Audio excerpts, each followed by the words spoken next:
Cumprimento a todos com a paz do Senhor Jesus. Mais uma vez estamos aqui para mais uma ministração da palavra do nosso Deus Todo-Poderoso. Neste momento, eu te convido a estar abrindo a palavra de Deus no livro de Atos, no capítulo 9. Vamos ver neste momento, a partir de agora, algo sobre um jovem chamado Saulo de Tarso. Talvez você já tenha ouvido falar a respeito desse homem chamado Saulo, que posteriormente veio a ser chamado também do apóstolo Paulo, um dos maiores evangelistas de todos os tempos.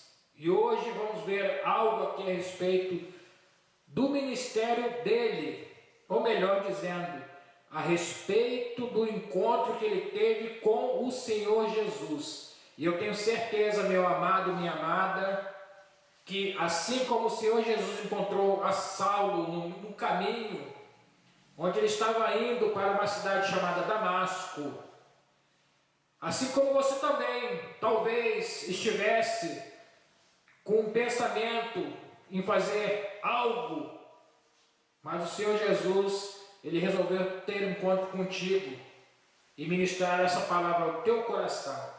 Vamos lá, Atos capítulo 9, versículos 15, 16 e 17. Atos capítulo 9, versículos 15, 16 e 17. Diz assim a palavra do Senhor: Disse-lhe, porém, o Senhor: Vai, porque este é para mim um vaso escolhido, para levar o meu nome diante dos gentios, e dos reis, e dos filhos de Israel. E eu lhe mostrarei quanto deve padecer pelo meu nome.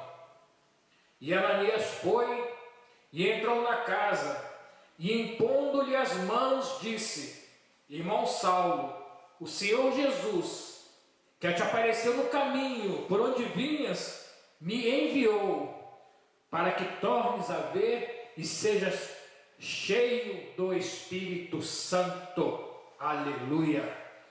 Meu amado, minha amada, eu te convido neste momento a estarmos fazendo uma oração, para estarmos apresentando este trabalho nas mãos do Senhor, porque só o Deus Todo-Poderoso, Ele pode abrir o nosso entendimento na palavra. Só o Deus Todo-Poderoso, o Senhor Jesus, encontrou a Saulo no caminho de Damasco. Só Ele que está encontrando a ti também neste momento, no caminho por onde você estava indo, por onde você estava andando, mas de surpresa, o Senhor Jesus te pegou neste momento. Ele quer ter um encontro, Ele quer ter uma palavra contigo neste momento, que só você e Ele sabem aquilo que o Senhor quer revelar ao teu coração. Vamos neste momento estar levantando uma oração, apresentando este trabalho nas mãos do Senhor, e que esta palavra venha falar no teu coração, que venha abrir o teu entendimento, e que você venha ter uma compreensão do que é ser salvo em Cristo Jesus. Amém? Te convido neste momento, abra seu coração e fale com o nosso Deus Todo-Poderoso, em nome de Jesus. Senhor, nosso Deus, nosso Pai, Pai amado, Senhor Deus, estamos aqui, ó Pai, Senhor, neste momento para mais uma ministração da Tua palavra, Deus, a respeito, ó Pai, de Saulo, Senhor. Ó Deus, e eu te peço, ó Pai, em nome de Jesus, que o Senhor venha, ó Pai, descer com Tua unção, Senhor, sobre este lugar, que o Senhor esteja, ó Pai, ministrando Tua palavra em conformidade com a Tua vontade, ó Pai, que esta palavra seja ministrada, ó Pai, não seja a palavra de homem, mas seja a palavra de Deus, Senhor, que, ó Pai, a Tua palavra venha frutificar, Senhor, no coração de cada um daqueles que vieram acompanhar esta ministração, Senhor. E eu te peço a Tua bênção, ó Pai, te peço a Tua unção, que o Senhor tome este lugar nas Tuas mãos, ó Pai, que este momento, Senhor Deus, o Senhor esteja, ó Pai, tomando, ó Pai, posse deste lugar, tomando posse, ó Pai, deste trabalho, porque este trabalho, ó Pai, não é nosso, mas este trabalho é Teu, Senhor. E eu te peço, ó Pai, que a Tua unção, Senhor, venha sobre a cada vida, Senhor, que venha, de alguma forma, acompanhar esta ministração, e que, ó Pai, o Teu propósito se cumpra na vida de cada um de nós. para louvor da tua glória, Pai, eu te peço, em nome de Jesus. Em nome de Jesus, Senhor. Amém e amém. Amados, vimos aqui Atos capítulo 9, versículos 15, 16 e 17. O Senhor Jesus, nestes 3 versículos que citamos no início agora, como palavra inicial, o Senhor Jesus ele tem contato com um homem chamado Ananias, que foi um canal para abençoar a vida de Saulo. Mas quem é esse Saulo? Quem é este homem? Saulo era um homem, fazia parte do Sinédrio, fazia parte de um grupo religioso, chamado grupo dos fariseus. E Saulo, ele tinha um profundo conhecimento bíblico. E na época dele, nessa época aqui, o Novo Testamento ainda não havia sido escrito. Havia apenas o Antigo Testamento, de Gênesis a Malaquias. E Saulo ele tinha um profundo conhecimento a respeito disso, a respeito do Antigo Testamento. Ele tinha ouvido falar a respeito de Jesus, mas o entendimento que ele tinha a respeito de Jesus era um entendimento errado, equivocado. Ele havia sido enganado por informações que não eram verdadeiras, que não tinham nada a ver com a pessoa de Jesus. A primeira vez que o nome de Saulo é citado na palavra, na Bíblia, é em Atos capítulo 7, no versículo 58, quando um jovem chamado Estevão, ele que foi um dos 7 escolhidos como diácono, escolhidos em Atos capítulo 6, narra a respeito disso. Filipe, Estevão e outros 5 foram escolhidos para servir às mesas. Atos capítulo 6, se você quiser, pode dar uma olhada. Atos capítulo 6 relata esse assunto. E ali, Estevão começa a pregar o Evangelho, começa a administrar curas. O Senhor Jesus, através dele, através das mãos dele, começa a operar milagres, maravilhas. E muitos, movidos por inveja, prendem Estevão, levam Estevão para o Sinédrio. Estevão é julgado e de maneira também equivocada, de maneira errônea, de maneira errada. Ele é condenado a ser apedrejado. E aqueles que apedrejavam Estevão, diz a palavra, Atos capítulo 7, versículo 58, diz a palavra que aqueles que apedrejavam Estevão depositavam suas vestes aos pés de um jovem chamado Saulo. Atos 7, 58. Em Atos capítulo 8, no versículo 1, diz que Saulo também consentia na morte dele, ou seja, Saulo consentia na morte de Estevão. E nos outros versículos, nos próximos versículos do capítulo 8, diz que Saulo assolava a igreja. Ele era perseguidor dos cristãos. Ele perseguia e não tinha pena não. Ele perseguia. No livro de Atos, capítulo 22, ele cita o que ele fazia. Ele forçava pessoas a blasfemarem a respeito de Jesus. Ele forçava situações para que as pessoas negassem o nome de Jesus. E esse era Saulo. Era um homem que ele tinha uma visão errada a respeito de Jesus. E ele era assim muito impetuoso. Ele era muito dedicado naquilo que ele gostava de fazer, ou naquilo que ele recebia como ordem para cumprir. Ele procurava cumprir à risca.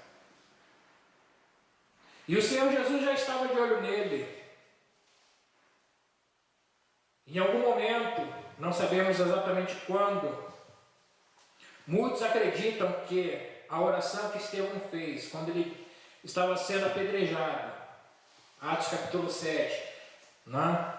E quando ele estava sendo apedrejado,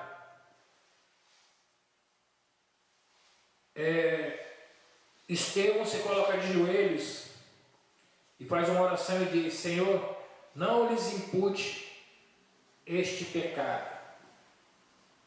Estevão intercedeu por aqueles que estavam apedrejando-o. Estevão estava pedindo para Deus: Senhor, não atribui a eles esse pecado de estarem me apedrejando. É como se Estevão estivesse dizendo: é que eles não sabem exatamente o que eu estava pregando. E Saulo, ele era uma dessas pessoas que tinha um entendimento errado a respeito do cristianismo. Saulo era uma dessas pessoas que tinha uma visão errada, distorcida do que eram os cristãos. Para ele, na mente dele, no entendimento dele, os cristãos enganavam as pessoas. Porque o que se dizia na época de Saulo era que o corpo de Jesus havia sido roubado pelos discípulos e que os discípulos haviam liberado um boato de que Jesus teria ressuscitado, mas que na verdade Jesus não tivesse ressuscitado. Isso era o que Saulo acreditava. Então Saulo acreditava que Jesus não havia ressuscitado. Saulo acreditava que Jesus estava morto. Saulo acreditava que os cristãos enganavam as pessoas. E era isso que acontecia na vida de Saulo. Mas provavelmente, depois que ele viu Estevão sendo apedrejado por causa do nome de Jesus, e quando ele viu Estevão dizendo: Senhor, não lhes imputes este pecado de estarem me apedrejando, provavelmente aquilo ali ficou muito no coração, na mente de Saulo. Como que um homem, sendo apedrejado, pede para que Deus os perdoe? De onde vem esse sentimento de perdão? Por que será que Estevão fez esta oração? Provavelmente isso ficou muitas vezes na mente de Saulo, no coração dele, essa dúvida. Por quê?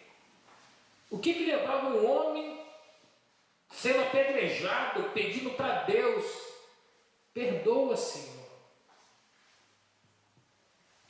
Então, o tempo foi passando. Não sabemos exatamente quanto tempo que levou desse momento do apedrejamento de Estevão até esse momento que lemos o capítulo 9. Os versículos 15, 16 e 17, essa leitura inicial que fizemos. Não sabemos exatamente quanto tempo. Mas o que eu quero compartilhar com você neste momento, o tema da mensagem é: tesouros escondidos em vasos escolhidos. Ou seja, tesouros escondidos que estão dentro de vasos escolhidos, ou tesouros escondidos que serão depositados em vasos escolhidos por Deus. Não vasos escolhidos pelo homem, nem pela mulher, nem por ser humano algum, mas escolhido pelo próprio Deus. Então vamos dividir o que é tesouro escondido. Evangelho de Mateus, no capítulo 13, Jesus disse: o reino dos céus, ou o reino de Deus, é semelhante a um tesouro escondido que o homem encontra e vai e vende aquilo tudo que tem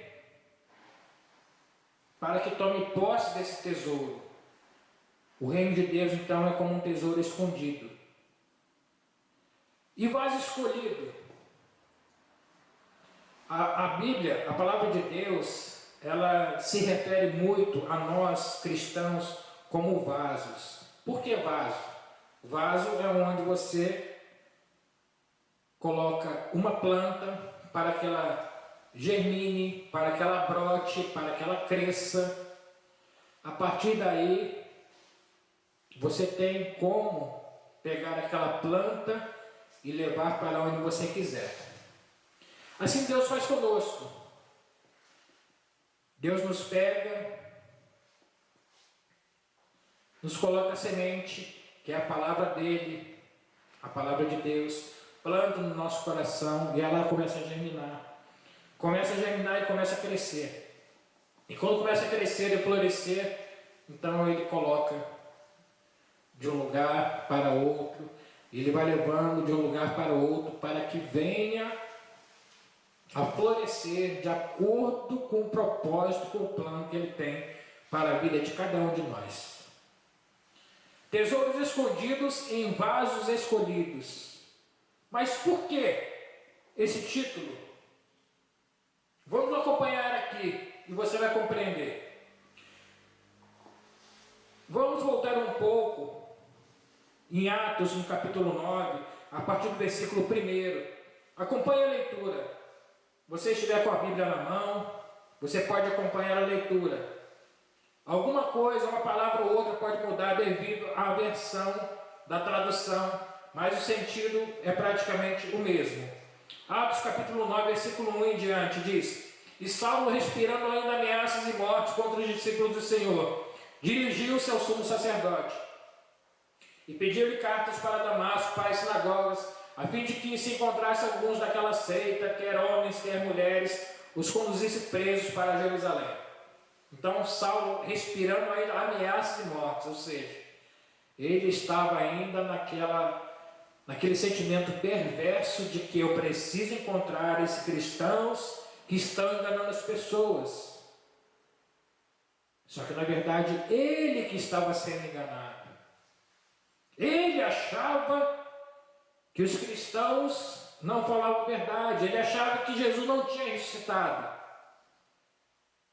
Não é? Assim como eu pensei também muitas vezes. Eu nem sabia que Jesus havia ressuscitado. Mas um dia ele apareceu para mim. Um dia ele me chamou. Assim como ele está te chamando agora neste momento também. Ele está te chamando para fazer a obra dele. Ele está te chamando porque você é um vaso escolhido para ele. E para isso, você precisa se prontificar a estar com ele, para fazer a obra dele. Então, Saulo foi, e como ele estava ali, querendo perseguir os cristãos, então ele vai e pede cartas para Damasco, para as sinagogas, não?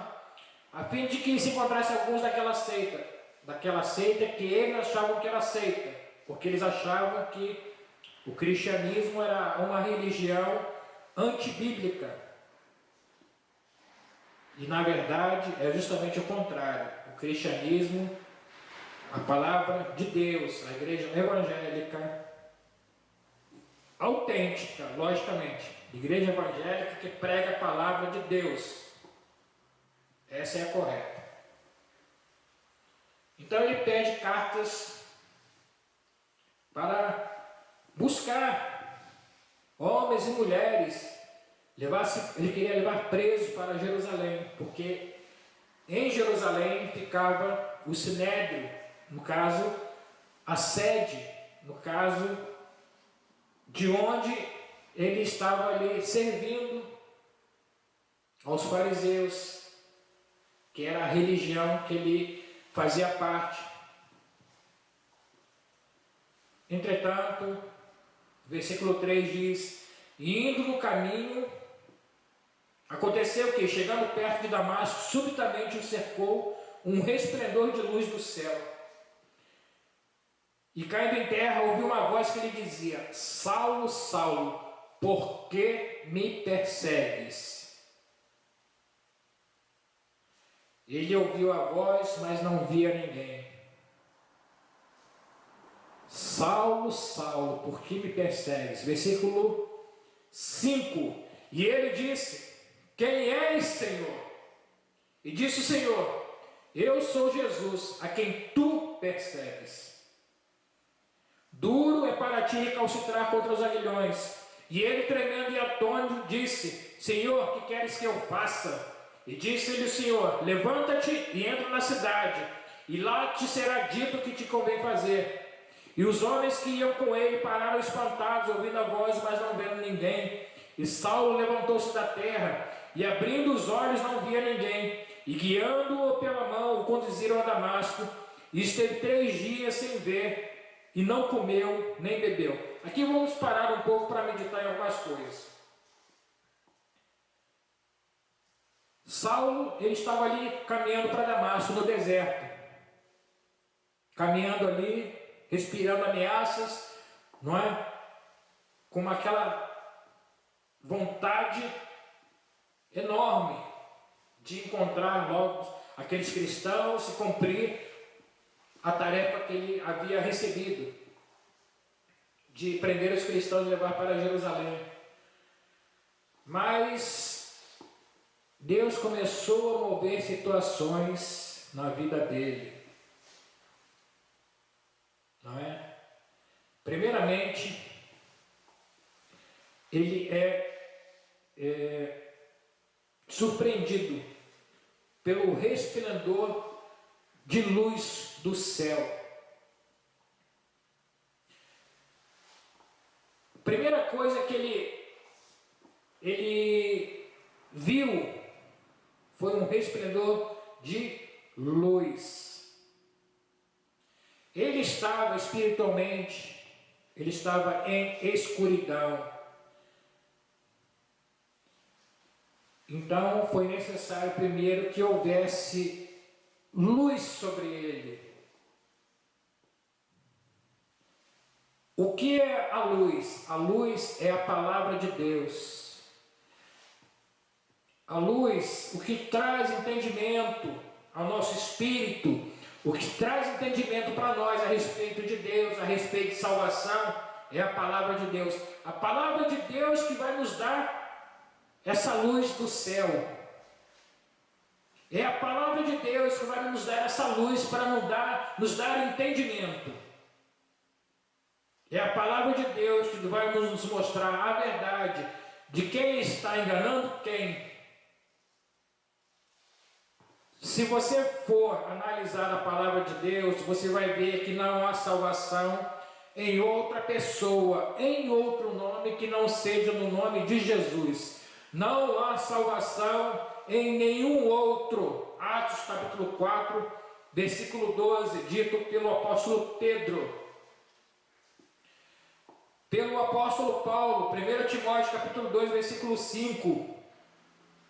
Só há um mediador entre Deus e os homens, Jesus Cristo, homem. Só há um mediador, não há outra pessoa pelo qual devamos ser salvos. Então, resplendor de luz do céu, a palavra de Deus que nós temos é palavra que veio direto do trono de Deus. É palavra que foi escrita e inspirada pelo Espírito Santo de Deus. É palavra que veio do céu. E Saulo, ele cai por terra, versículo 4, e ouve uma voz que dizia: Saulo, Saulo, por que me persegues? Porque ele estava perseguindo os cristãos, e perseguir os cristãos é a mesma coisa que perseguir o próprio Senhor Jesus. E ele pergunta: quem és, Senhor? E disse o Senhor: eu sou Jesus a quem tu persegues. O interessante é que Jesus não falou: eu sou o Filho de Deus, ou eu sou aquele que fui morto, mas ressuscitei. Não. Jesus foi bem claro: eu sou Jesus a quem tu persegues. Eu sou Jesus aquele que você pensava que eu estava morto, mas não estou. E por isso eu apareci para você. Para que você veja que eu estou vivo. E Jesus completa: dura para ti recalcitrar contra os aguilhões. Ou seja, dura coisa é você lutar contra a própria verdade. Você já se sentiu assim? Você ouve a palavra de Deus. Você tem momentos, você tem provas, você tem convicção de que só Jesus salva. Mas mesmo assim, às vezes você está teimando e achando que não. Você não quer se dobrar diante da palavra de Deus.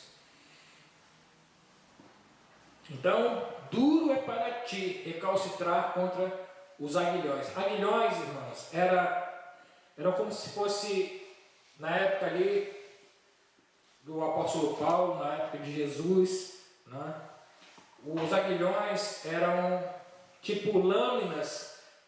Quando o boi que puxava a carne, puxava a carroça, ele empacava, então, às vezes, esses aguilhões eram espetados assim nas patas do boi para que ele caminhasse.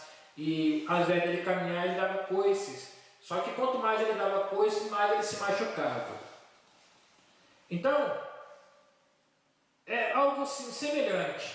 Quanto mais você ouve a palavra de Deus e você resiste a ela, mais você sofre. Porque a tua própria consciência te mostra que você está errado por não querer aceitar a verdade que é a palavra de Deus. E isso estava acontecendo com Saulo. E ele pergunta, no versículo 6, Senhor, que queres que eu faça? Começou o processo de conversão de Saulo, porque ele pergunta, Senhor, que queres que eu faça? O que o Senhor deseja que eu faça, que eu vou cumprir. E disse o Senhor, levanta-te e entra na cidade, lá te será dito o que te convém fazer. Então ele foi e levantou, ele tinha duas opções nesse momento. Ou ele voltava para Jerusalém, de onde ele veio, ou ele obedecia a voz do Senhor Jesus. Ele preferiu obedecer a voz do Senhor Jesus. Ele entrou na cidade. Ele entrou em Damasco. Versículo 7. Os homens que iam com ele pararam espantados, ouvindo a voz, mas não vendo ninguém. Veja bem. Além de Saulo caminhando em direção a Damasco, havia outros homens andando com ele. Todos ouviram a voz, mas só Saulo conseguiu compreender o que Jesus falou. Então, nem sempre, quando todos estão ouvindo, todos vão entender. Só vai entender a palavra de Deus quem reconhece a voz de Jesus. Só vai entender a palavra de Deus quem tiver uma percepção, uma sensibilidade para a voz de Deus. E aqueles homens que estavam com ele pararam espantados, porque ouviram a voz, mas não via ninguém. Muitas pessoas ouvem a palavra de Deus. Muitas pessoas ouvem. Elas ouvem, mas não conseguem ver nada. Por quê? Todas as vezes estão com os olhos impedidos. Todas as vezes estão espiritualmente cegos, digamos assim. Infelizmente essa é a verdade. Versículo 8. Saulo, levantando-se da terra, abrindo os olhos, não via ninguém, e guiando pela mão, conduziu a Damasco. Esteve 3 dias sem ver, e não comeu, e nem bebeu. Saulo ficou 3 dias em jejum, não é? E nesses 3 dias que ele ficou sem ver, sem comer, sem beber nada, Ele esteve 3 dias